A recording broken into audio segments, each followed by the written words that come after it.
Middle east में हालात तेजी से बदल रहे हैं। ईरान में अब सिर्फ सेना नहीं, आम नागरिक भी युद्ध की तैयारी करता दिखाई दे रहा है। सोशल मीडिया पर ऐसे वीडियो वायरल हैं जिनमें महिलाएं AK-47 चलाना सीख रही है। बच्चे और बुजुर्ग हथियार की ट्रेनिंग लेते दिखाई दे रहे हैं और सरकारी टीवी पर भी सैन्य प्रशिक्षण के कार्यक्रम प्रसारित किए जा रहे हैं। इस बीच दावा किया जा रहा है कि ईरान में लाखों लोग सेना और मलेशिया नेटवर्क में शामिल होने के लिए आगे आए हैं। तो क्या ईरान किसी बड़े संघर्ष की तैयारी कर रहा है? क्या अमेरिका और ईरान के बीच तनाव अब सीधे टकराव की तरफ बढ़ रहा है? और क्या वाकई मिडिल ईस्ट एक बड़े युद्ध के मुहाने पर खड़ा है? आइए समझते हैं पूरी रिपोर्ट। आदाब, नमस्कार। आप देख रहे हैं मंथन टुडे। मैं हूं आपके साथ उज्मा। ईरान में इन दिनों जो तस्वीरें सामने आ रही है वो पूरी दुनिया का ध्यान खींच रही है।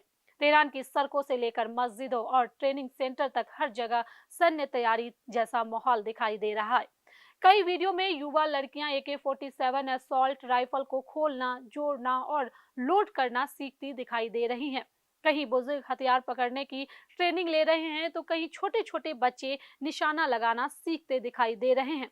ईरानी सरकारी मीडिया और IRGC यानी कि इस्लामिक रिवोल्यूशनरी गार्ड कॉर्प से जुड़े चैनलों पर भी लगातार ऐसे कार्यक्रम दिखाए जा रहे हैं जिनमें आम नागरिकों को बेसिक सैन्य ट्रेनिंग दी जा रही है। रिपोर्ट्स के मुताबिक ईरान ने बड़ी संख्या में लोगों को सुरक्षा और रक्षा नेटवर्क से जोड़ने के लिए बुलाया है और दावा किया जा रहा है कि लाखों लोग भर्ती केंद्रों तक पहुंच रहे हैं। हालांकि इन आंकड़ों की स्वतंत्र पुष्टि नहीं हुई है, लेकिन इतना जरूर साफ है कि ईरान इस समय अपने नागरिकों के बीच राष्ट्रीय रक्षा का माहौल तैयार कर रहा है। दरअसल पिछले कई महीनों से मिडिल ईस्ट में तनाव लगातार बढ़ रहा है। अमेरिका और ईरान के बीच बातचीत कई बार अटक चुकी है। परमाणु कार्यक्रम को लेकर मतभेद बने हुए हैं और क्षेत्र में अमेरिका की सैन्य मौजूदगी भी बढ़ती दिखाई दे रही है। इस बीच डोनाल्ड ट्रंप के हालिया बयानों ने भी तनाव को और बढ़ा दिया है। ट्रंप ने कहा है कि अगर जरूरत पड़ी तो अमेरिका कड़ा कदम उठाने से पीछे नहीं हटेगा। दूसरी तरफ ईरान भी लगातार चेतावनी दे रहा है कि अगर उसकी जमीन पर हमला हुआ तो जवाब बेहद कड़ा होगा। ईरान के विदेश मंत्रालय के प्रवक्ता इस्माइल बगाई पहले ही कह चुके हैं कि युद्ध की स्थिति में ईरान अपने दुश्मनों को नए तरीकों से जवाब देगा। यही वजह है कि अब ईरान के अंदर जनता की तैयारी को भी दिखाया जा रहा है। सरकारी टीवी पर कई बार ऐसे फुटेज प्रसारित किए गए जिनमें ट्रेनर लोगों को राइफल पकड़ने, निशाना लगाने और युद्ध के दौरान पोजीशन लेने की तकनीक समझाते दिखाई दिए। कुछ वीडियो में स्नाइपर ट्रेनिंग भी दिखाई गई है, जबकि कुछ जगह पर स्वयंसेवकों को RPG जैसे हथियार की बेसिक जानकारी दी जाती नजर आई। ईरान में बासिज मलेशिया का नेटवर्क पहले से मौजूद है। ये एक पारामिलिट्री वॉलंटियर फोर्स मानी जाती है जो जरूरत पड़ने पर सेना और IRGC के साथ काम करती है। विशेषज्ञ मानते हैं कि ईरान लंबे समय से पीपल्स रेजिस्टेंस मॉडल पर काम करता आया है, यानी ऐसा मॉडल जिसमें आम नागरिकों को भी राष्ट्रीय रक्षा का हिस्सा बनाया जाता है। यही कारण है कि तनाव बढ़ते ही बड़ी संख्या में स्वयंसेवकों की तस्वीरें सामने आने लगती है।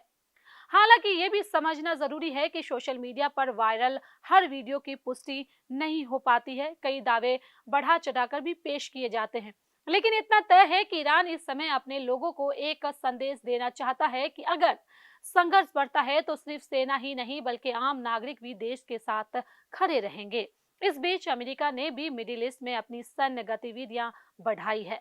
रिपोर्ट्स के मुताबिक अमेरिकी सैनिक और सैन्य संसाधन क्षेत्र में हाई अलर्ट पर है। हालांकि अमेरिका लगातार कहता रहा है कि उसका मकसद युद्ध नहीं बल्कि दबाव बनाकर समझौते की कोशिश करना है, लेकिन हालात जिस दिशा में बढ़ रहे हैं उसने पूरी दुनिया की चिंता बढ़ा दी है।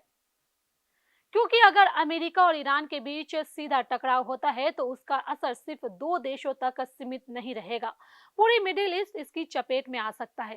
तेल सप्लाई से लेकर वैश्विक अर्थव्यवस्था तक हर चीज प्रभावित हो सकती है।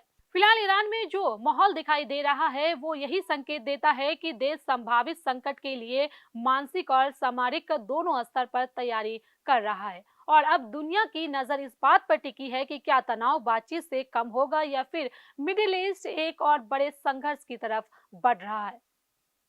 फिलहाल इस पूरे घटनाक्रम पर आपकी क्या है राय? क्या ईरान सिर्फ ताकत का प्रदर्शन कर रहा है या वाकई किसी बड़े युद्ध की तैयारी चल रही है? अपनी राय हमें कमेंट बॉक्स में जरूर बताएं। तो चलिए फिलहाल इस खबर में बस इतना ही। देश दुनिया की ऐसी तमाम बड़ी खबरों के लिए बने रहे मंथन टुडे के साथ। साथ ही हमारे चैनल को लाइक करें, सब्सक्राइब करें, फॉलो करें और निष्पक्ष पत्रकारिता देखना है तो देखते रहे मंथन टुडे। बहुत बहुत शुक्रिया।